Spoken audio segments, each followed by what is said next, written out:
let you know about the SIM card and how you'll be able to use your phone in Switzerland. So right when we got out of Zurich Airport, across the street when you exit the airport, there's Airport Service Plaza where you walk in and there's a bunch of stores. There's the rental cars there, Swisscom. I think floor 0 is where technology stores are. That's Swisscom, and then there's the one that we went to next to it that we got our SIM card at.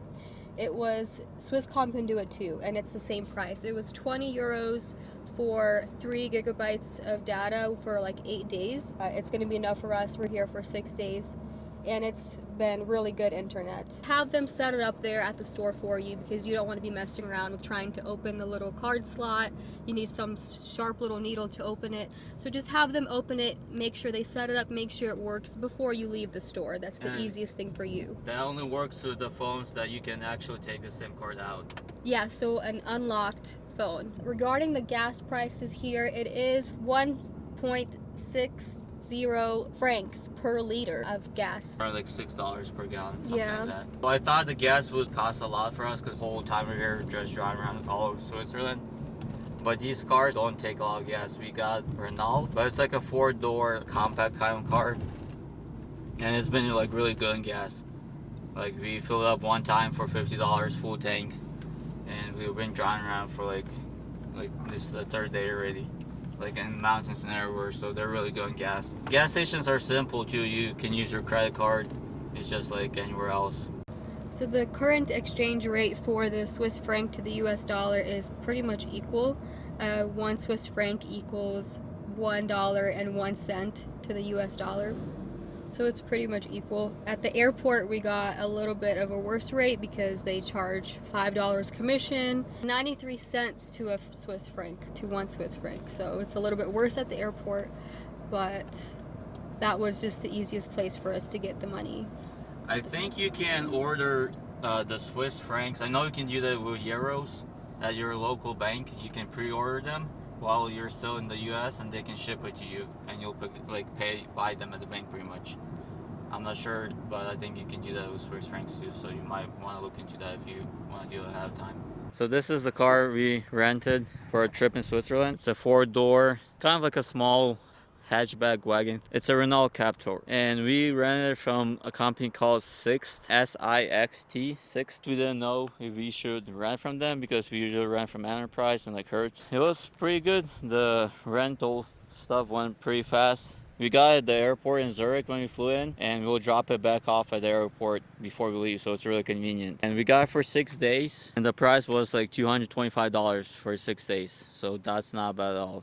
They do take an extra $100 deposit, so it comes up to like $350 or something, and then when you return the car, they'll give you the deposit back. The insurance, I think they said, was like gonna be 200, also 220 or something for 6 days. The car has been good. It's pretty new. I think it is new, and it was really clean inside, and it's been really good on gas, and it's has a lot of room. There's seats in the back, and in the trunk you can lift this and you put two carry-ons fit in there, and then at the top here, yeah, you can fit a couple, like probably 2 big luggages in the back. So overall, it was a good experience, and the car has been good so far. Nick's looking at a Land Rover Defender. He wants one. This one is 43,900, so 44,000. So I want to talk a little bit about the driving here in Switzerland. I would say the driving is a little bit difficult, especially in the cities. Once you get on the highways or the country, it's a lot easier. But in the cities, like, the signs are a lot different than the US. There's a lot of roundabouts, so make sure you know how to drive in those, because there's a ton of roundabouts all over the place. There's also a lot of tunnels, so you should be comfortable driving them too. And they're not like just small tunnels. Some of them are like, seem like they're like 5 or 10 minutes long, like really long tunnels. The signals are the same, it's just red, orange and green, so that's the same. And the stop signs are also the same. In the city, you have to pay attention though, because the lanes, they go a bunch of different ways. Like you're driving, one lane goes there, and then one goes there, and one goes straight, and there's some crossing that way. It's not just like a 2-lane road. So the best thing to do in the city is just like kind of get behind a car and just drive behind it and see where it goes and when it stops. But yeah, just most important, just pay attention to the stop signs, to the red lights, and watch out for people. Because there's also a lot of pedestrian crossings, and a lot of them, the people just like start walking across the road once they get you. Down look if you're stopping or not. And the pedestrian crossings you'll see on the road, there's like I think like a yellow walkway. Yeah. So pay attention to those. Uh-oh, the train is coming. And then like when you get out into the mountains and everything, then you just pay attention and drive slow because there's a lot of like the road just like curves and zigzags. In the country and on the highway, the lanes just seem to be going like both directions, just like normal, just 2-lane roads. But in the city, it seems like the lanes are really confusing. We had a lot of times I was driving and there was kind of like, there was one lane and then on each side there was like a small space on each side. There's no middle dividing there's line no- in the yeah. city. There's This no is middle what we're trying to divider. say. You just have to stick to your side, I guess.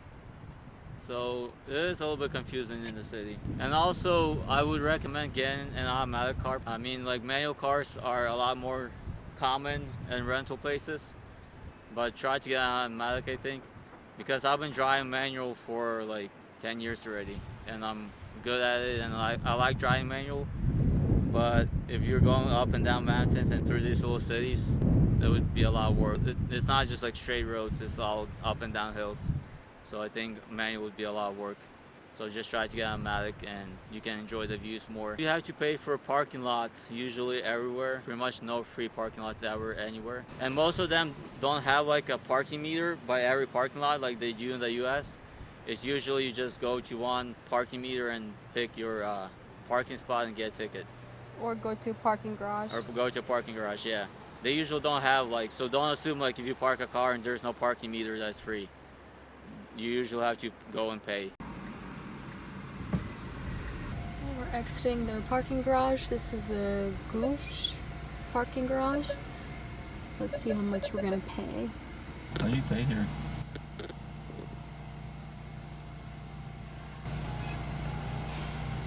Oh crap, somebody's leaving. Alright, so we just got back to the car after exploring Lucerne a little bit. We rented a car for our 6-day trip to Switzerland, so I was kind of worried about the parking in the cities that we're going to visit because there's really no such thing as free parking here. You always have to pay either at a parking meter or in a parking garage.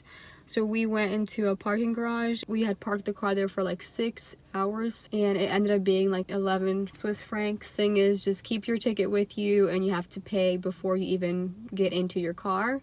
And then when you drive out, you insert your ticket that you already paid for and then you'll be able to leave. You cannot pay at the actual meter that goes up and down and lets you get out of the garage. So that's one thing that we had to figure out the hard way. We got to the little meter and there's nowhere to pay.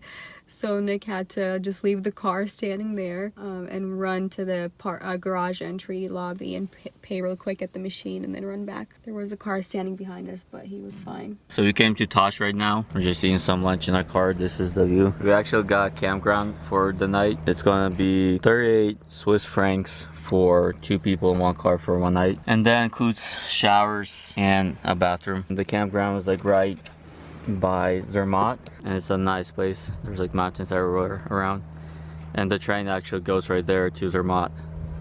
So tomorrow we're going to go on the train and go to the up to the mountain. So we're here checking out tickets for Zermatt from Tosh and it's $16.40 per adult round trip from here. Children are $8.20 and the half fare, I think that's if you have the Swiss travel pass, which we don't. So there's Zermatt round trip, there's Gorner Grat round trip from here. You can also buy tickets from Zermatt to Gorner Grat. Okay, so we bought our tickets to the Gorner Grat on the train. We're waiting for a train right now. We bought the one-way ticket and it's $114 for 2 people one way. So here is a room tour of the hotel. We got it on the way from Montreux to Zurich. It's an hour away from Zurich, but we needed to stop for the night. So here's the bathroom. And the bed.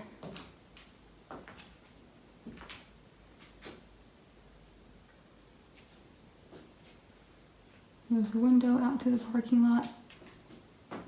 And TV, little shelves, and that's it. Now they have some nice finishes. They have wood. There's a beam.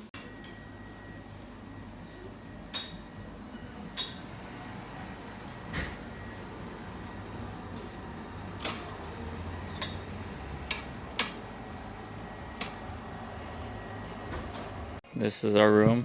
Has a little balcony. We're on the 5th story.